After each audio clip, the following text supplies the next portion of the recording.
La voix des journalistes, c'est quelque chose que je faisais avant comme ça, sans même poster sur les réseaux sociaux. Ce que je trouve drôle avec cette intonation de voix, c'est qu'on peut dire en fait n'importe quoi et du coup ça devient drôle. Faut que je vous avoue un truc, j'arrive pas à contrôler ma voix off de journaliste qui commente toutes les images de cette manière. C'est hyper chiant parce que moi, voilà, je parle et tout à coup, c'est le drame. Dans les vidéos, il y a même des gens qui critiquent ma coiffure, il faudrait que j'aille chez le coiffeur.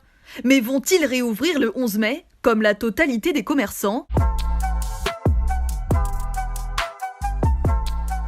Salut, je m'appelle Anna Godefroy, j'ai 23 ans, je fais des vidéos depuis 4-5 ans et c'est surtout des vidéos parodiques, de l'humour, un peu des faux reportages, tout ça sur Instagram et TikTok. L'article qui m'a le plus marqué, c'est celui qui parle des médias qui arrivent en fait sur les nouveaux médias comme Snapchat, TikTok et tout ça. On voit des bouts de programmes par exemple télé ou des journaux qui vont être diffusés en cours sur ces réseaux-là.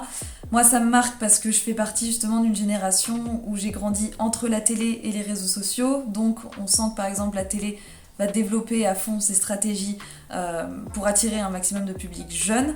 Je pense que ça peut fonctionner et qu'à la fois c'est peut-être un risque parce que les jeunes aiment de moins en moins les programmes longs, c'est toujours plus court, donc 30 secondes on passe à autre chose, tout ça. Donc ça peut attirer les jeunes, à voir si ça fonctionne, mais je pense que c'est quand même une bonne stratégie. La voix des journalistes, c'est quelque chose que je faisais avant comme ça, sans même poster sur les réseaux sociaux. Ce que je trouve drôle avec cette intonation de voix, c'est qu'on peut dire en fait n'importe quoi et du coup ça devient drôle. Et en fait pendant le confinement, on a eu énormément d'informations.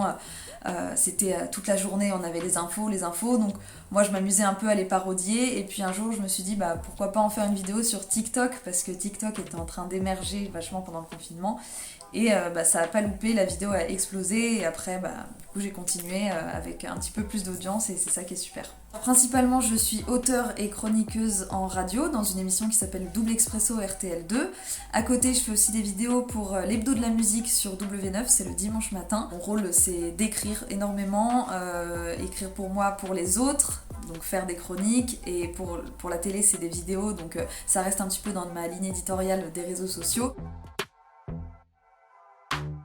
Mes expériences dans le secteur de l'audiovisuel m'ont fait rencontrer énormément de gens et en fait je pense que c'est comme ça que je peux après écrire mes vidéos. Ça peut donner une idée pour ensuite développer une vidéo. En général quand je fais une vidéo ça part toujours d'un échange avec quelqu'un ou quelque chose que je peux voir aussi par exemple à la télé. Transposer mon style de vidéo en chronique, ce serait je pense une bonne expérience, ce serait quelque chose à essayer de faire. Après la radio c'est du direct, il faudra quand même s'adapter aux médias radio. Après je pense qu'on peut aussi faire de l'enregistrer et le diffuser à la radio, mais bon, ce sera moins sympa. Pour la préparation de mes vidéos, j'écris tout et j'ai tellement en fait hâte de poster cette vidéo que j'écris, je tourne, je monte et je sors tout à la suite. Donc il y a toujours un minimum de travail d'écriture, mais des fois je peux écrire quelque chose et quand je tourne la vidéo, je peux changer les phrases, ajouter, modifier, enlever même des passages, et aussi je fais aussi beaucoup de modifications au montage, on peut ajouter beaucoup d'humour au montage, on va faire un cut très sec, des fois on va laisser un blanc et en fait ça modifie toute la sphère humoristique je trouve autour du personnage. Si on veut faire un petit moment triste, on ajoute un film noir et blanc, on ajoute une petite musique triste et ça va vachement habiller la vidéo. Donc il y a une grosse partie de ma créativité entre guillemets qui est faite quand je fais le montage. Parmi les gens qui m'inspirent, il y a principalement deux personnes, donc Alison Wheeler, qui est chroniqueuse, actrice, humoriste, qui fait en fait tout ce que je voulais et tout ce que je veux faire. Donc elle a fait de la télé, elle a fait de la radio, elle fait du cinéma. Moi voilà, j'ai envie de faire tout ça et je suis très très sensible à son humour.